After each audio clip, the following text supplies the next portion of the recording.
Hello बच्चों, आप सभी का स्वागत है।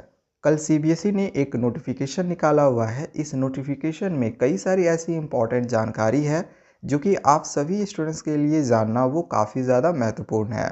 इसमें ऑब्जेक्टिव क्राइटेरिया के बारे में बताया गया है, रिजल्ट के बारे में बताया गया है, स्ट्रीम सिलेक्शन के बारे में बताया गया है और भी बहुत सारी चीज़ों के बारे में जानकारी दी हुई है। तो आप वीडियो को पूरा शुरू से लास्ट तक देखते रहें ताकि आपको सारी चीज़ें अच्छे से पता चल सके। हालाँकि मैंने कल ही इसके लिए एक वीडियो बना दिया था, लेकिन ये जो नोटिफ़िकेशन है वो कल रात में निकाला गया था, तो मैंने रात में डिटेल में आप लोग को नहीं बताया था, बस इन्फॉर्म कर दिया था और जो मेन चीज़ें हैं उसके बारे में बता दी थी। आज मैं आप लोग को सभी चीज़ों के बारे में डिटेल में समझाऊँगा। बहुत सारी ऐसी चीज़ें हैं जो कि इसमें रिपीटेड भी हैं, तो मैंने जो मेन पॉइंट्स सब है बस उसको लिया हुआ है जो आपके लिए ज़रूरी है। जो अननेसेसरी चीज़ें हैं वो मैं आप लोग को नहीं बताऊँगा। तो इसमें जो 4th नंबर पॉइंट है, इसमें ये लिखा गया है कि आपकी जो मार्क्स मिलेगी वो 100 में मिलेगी, जिसमें से 20 मार्क्स का इंटरनल असेसमेंट होता है और 80 मार्क्स का आपका जो एक्सटर्नल में बोर्ड एग्जामिनेशन होता है, जो कि कैंसिल हुआ है आपका 80 मार्क्स वाला। तो इस आधार पे आपके 100 मार्क्स के रिजल्ट तैयार होंगे, यानी जो आपकी मार्कशीट में जो आपके नंबर मिलेंगे वो 100 में मिलेंगे। ओके। अब इसमें ये दिया गया है कि ये जो 20 मार्क्स का इंटरनल असेसमेंट है, जो 5th वाला पॉइंट है, इसमें जो 20 मार्क्स का इंटरनल असेसमेंट है वो सीबीएसई को स्कूल की तरफ से 11 जून तक जमा कर देनी है। ओके। और बाकी जो ये 80 नंबर का है जो कि आपकी एग्जामिनेशन कैंसिल हुई है, तो ये 6th पॉइंट में इसमें दिया गया है कि आपकी जो बोर्ड एग्जामिनेशन कैंसिल की गई है, तो ये जो 80 मार्क्स जो स्कूल की तरफ से मिलेगा वो कैसे मिलेगा इसके बारे में जानकारी नीचे दी गई है। तो ये आप लोग को मिलेगा periodic test, half yearly examinations और प्री बोर्ड एग्जामिनेशंस को मिला के। तो इस तरह से आपके टोटल 80 मार्क्स होंगे, यानी पीरियडिक टेस्ट में 10 मार्क्स का, हाफ ईयरली 30 मार्क्स का आपका मार्क्स वहाँ पे जोड़ा जाएगा और 40 मार्क्स आपको मिलेगा प्री बोर्ड एग्जामिनेशंस को लेके। अब एक स्टूडेंट है जो कि उन्होंने ये कमेंट्स करके पूछा हुआ है, विवेक साहू जी है। इनके तरफ से क्वेश्चन किया हुआ है कि सर जो सीबीएसई ने मार्क्स मांगा है, सर सीबीएसई केवल नंबर ही लेगा कि आंसर शीट की फ़ोटो लेगी। अब ये क्वेश्चन कहीं ना कहीं आपके मन में भी ज़रूर आ रहा होगा कि जो स्कूल सीबीएसई को मार्क्स भेजेगी तो वो सिर्फ मार्क्स ही भेजेगी या फिर जो आपने एग्ज़ाम दिया हुआ है उसकी आंसर शीट की फ़ोटो कॉपी भी लेगी। तो फ़ोटो कॉपी स्कूलों को नहीं देनी है, वो डेटा जो है स्कूलों को कलेक्ट करके रखना है। सभी स्टूडेंट्स का जो मार्क्स है वो स्कूलों को रखना होगा, लेकिन स्कूल सीबीएसई को सिर्फ मार्क्स ही भेजेगी। सपोज़ दैट कि आपके टोटल मिला के मान के चलो आपके 100 में 90 मार्क्स आते हैं, तो स्कूल के तरफ से सीबीएसई को ये 90 मार्क्स भेजा जाएगा, न कि 90 मार्क्स कैसे आया उसका आंसर शीट भेजा जाएगा। लेकिन यहाँ पे एक बड़ी बात ये भी लिखी गई है, आपको मैं यहाँ पे पढ़ के बताना चाहूँगा।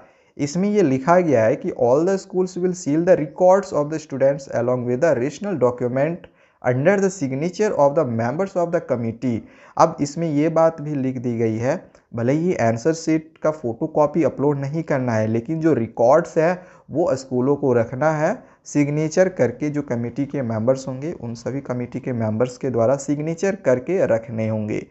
तो यहाँ पे एक चीज़ समझने वाली बात है कि अगर आपकी प्री बोर्ड एग्जामिनेशन अच्छे से गई है और हाफ ईयरली एग्जामिनेशन अच्छे से गई है तो फिर आपके काफ़ी अच्छे मार्क्स आएंगे, 90% आपका रखा हुआ है।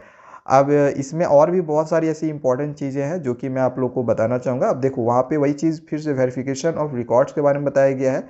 जैसे कि अभी मैंने आप लोग को बताया कि वेरिफिकेशन के लिए कभी भी सीबीएसई की जो टीम है वो कभी भी आ सकती है स्कूलों में, और जो भी रिकॉर्ड्स वगैरह हैं स्टूडेंट्स का जिसके आधार पे आपको नंबर्स मिले हैं, तो वो रिकॉर्ड्स इसको जो सीबीएसई के मेंबर्स होंगे वो चेक कर सकते हैं।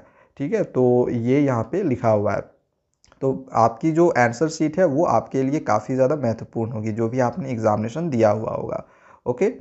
और इसमें एक चीज़ ये भी दिया गया है कि if any candidate has not appeared in any of the assessment conducted by the school में कंडक्ट एन ऑफलाइन, ऑनलाइन और a telephonic 1-to-1 assessment and record documentary evidences to certify the recommendations. अब इसमें ये बात लिखी गई है कि यदि स्कूलों के तरफ से कोई भी एग्जामिनेशन नहीं लिया गया है तो वैसे स्कूल्स या तो ऑनलाइन या फिर ऑफलाइन एग्जामिनेशन ले सकती है और लेके उनको रखना होगा, तभी जो है उनके मार्क्स आपको जो है सीबीएसई को देने होंगे। यानी कि अगर एग्जामिनेशन नहीं हुआ है तो आपको एग्जामिनेशन लेना होगा, ये यहाँ पे लिखा हुआ है। साथ ही इसमें ग्रेस मार्क्स के बारे में भी लिखा गया है, जो कि मैंने अभी आपको कुछ देर पहले बताया था कि स्टूडेंट्स को ग्रेस मार्क्स भी मिलेगा। इसमें ये सारी चीज़ें लिखी गई है कि जो आपके मार्क्स मिलेंगे, जो आपके रिजल्ट तैयार होंगे, वो किस पर बेस्ड होगा, तो अपलोडेड थ्योरी और इंटरनल असेसमेंट मार्क्स के आधार पे आपकी रिजल्ट तैयार होगी। और इसमें ये भी सारी चीज़ें लिखी हुई है कि वैसे स्टूडेंट्स जो क्वालिफाई नहीं कर रहे हैं इन सभी चीज़ों से, यानी कि बाय द वे किसी स्टूडेंट्स का कुछ मार्क्स से कम आ जा रहा है और वे अगर फेल हो रहे हैं, तो उनको ग्रेस मार्क्स देके उनको पास किया जाएगा। ओके, तो स्टूडेंट्स को यहाँ पे ग्रेस मार्क्स भी मिल रहा है। इसके बाद आगे इसमें दिया गया है boards policy for qualifying class 10th examination. इसमें ये लिखा गया है कि in case after application of grace marks policy by the boards any student is not able to meet the qualifying criteria. अगर कोई स्टूडेंट्स ये जो क्रिटेरिया है ये क्वालिफाई अगर नहीं कर रहे हैं, तो उनको क्या लिखा जाएगा, ग्रेस मार्क्स देने के बावजूद भी अगर वे क्वालिफाई नहीं कर पा रहे हैं, यानी कि पास नहीं कर पा रहे हैं, तो उनको कंपार्टमेंट या फिर एसेंशियल रिपीट के कैटेगरी में रखा जाएगा। यानी कि उनको या तो बाद में फिर से एग्जामिनेशन ली जाएगी या फिर इसी तरह से स्कूलों के तरफ से ही एग्जामिनेशन लिया जाएगा। तो आगे इसके बारे में भी जानकारी दी हुई है, इसके बारे में भी आपको मैं भी बताऊंगा। साथ ही इसमें बेसिक मैथ्स चुनने वाले स्टूडेंट्स के लिए एक गुड न्यूज़ दिया गया है। जो स्टूडेंट्स क्लास 10th में बेसिक चुने थे, तो उनको ये अलाउ किया गया है कि वे क्लास 11th में मैथ्स लेके पढ़ सकते हैं। पहले ये अलाउ नहीं किया गया था, लेकिन आपकी एग्जामिनेशन जब कैंसिल की गई है, तो इसके लिए यहाँ पे अलाउ कर दिया गया है कि आप क्लास 11th में मैथमेटिक्स लेके पढ़ सकते हो। ठीक है, तो ये चीज़ें यहाँ पे लिखी हुई है।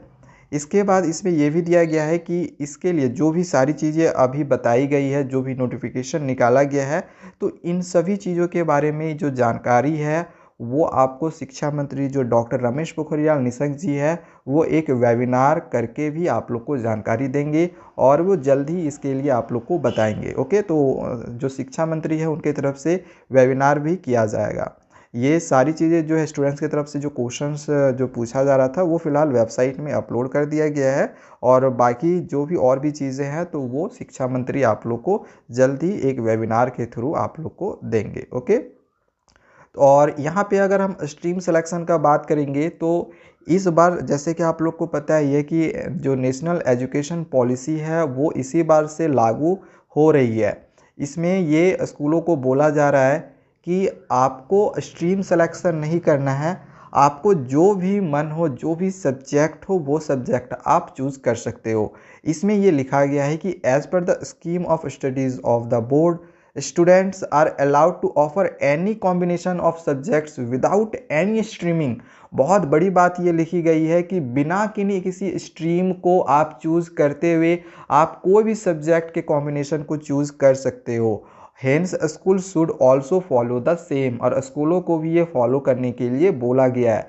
तो अब स्ट्रीम सिलेक्शन का आपको ज़्यादा प्रॉब्लम नहीं होगा। यदि आपको फिजिक्स, केमिस्ट्री और मैथ के साथ अगर आपको अकाउंट्स लेना है, यानी कि कॉमर्स का सब्जेक्ट लेना है, तो वो भी आप ऐड कर सकते हो। ये नेशनल एजुकेशन पॉलिसी में ये बातें बोली गई थी, तो ये अब यहाँ पे फॉलो हो रहा है। आप किसी भी सब्जेक्ट का जो आपका कॉम्बिनेशन होगा, आप उसके अनुसार जो आपको सब्जेक्ट में रुचि होगी, आप उसके अनुसार आप पढ़ सकते हो, आप वही सारे सब्जेक्ट ले सकते हो। अब ये जो स्ट्रीम हो रहा था, जो स्ट्रीम आप लोग सेलेक्ट करना पड़ रहा था, साइंस, आर्ट्स या फिर कॉमर्स, कोई एक चूज़ करना, तो वो अब आपको चूज़ नहीं करना पड़ेगा। और इसके बाद प्राइवेट कैंडिडेट्स वाले स्टूडेंट्स बार बार कमेंट करके पूछ रहे थे, तो इनके लिए यहाँ पे दिया गया है कि फॉर प्राइवेट, पत्राचार and second chance compartment candidates. By the way कोई स्टूडेंट्स ऐसा होता है जिनको ग्रेस मार्क्स मिलने के बाद भी फेल हो जाते हैं, तो उनके लिए जो है बाद में जो उनकी जो मार्क्स है वो कैसे फिर से पास किया जाएगा या फिर कैसे आगे कंपार्टमेंटल एग्जामिनेशन से लिया जाएगा, तो इसके बारे में सीबीएसई जो है जल्द ही आप लोग को बताएगी। तो ये सारी चीज़ें इसमें ली गई है, चाहे वो प्राइवेट कैंडिडेट्स वाले हो या फिर कंपार्टमेंटल एग्जामिनेशन जो बाद में अगर ग्रेस मार्क्स देने के बावजूद भी अगर फेल होते हैं, तो उनके लिए ये बात लिखी गई है कि उनके बारे में बाद बताया जाएगा। फिलहाल अभी प्राइवेट कैंडिडेट वालों के लिए नहीं बताया गया है कि आपको किस आधार पे आपके मार्क्स मिलेंगे, इसके लिए बाद में आप लोग को जानकारी दी जाएगी। और अंत में यहाँ पे रिज़ल्ट के बारे में दी गई है कि आपकी जो रिज़ल्ट है वो 20 जून को निकाली जाएगी और 5 मई से ही आपके रिज़ल्ट बनने की जो प्रोसेस है वो शुरू हो जाएंगे। तो ये सारी कुछ इम्पोर्टेंट जानकारी है जो कि सीबीएसई की तरफ से दी गई है। और जो हमारे शिक्षा मंत्री है डॉक्टर रमेश पोखरियाल निशंक जी, तो वो भी आप लोग को ये सारी चीज़ें एक वेबिनार के माध्यम से बताएंगे। जब भी ऐसा वेबिनार होगा तो उसके बारे में भी आप लोग को इन्फॉर्म करूँगा और जो भी चीज़ें बताई जाएंगी उसके बारे में भी आप लोग को बताऊँगा। तो आप हमारे चैनल को सब्सक्राइब करके रखें ताकि और भी इसी तरह की महत्वपूर्ण जानकारियाँ आप सभी को मिलती रहे। Thank you.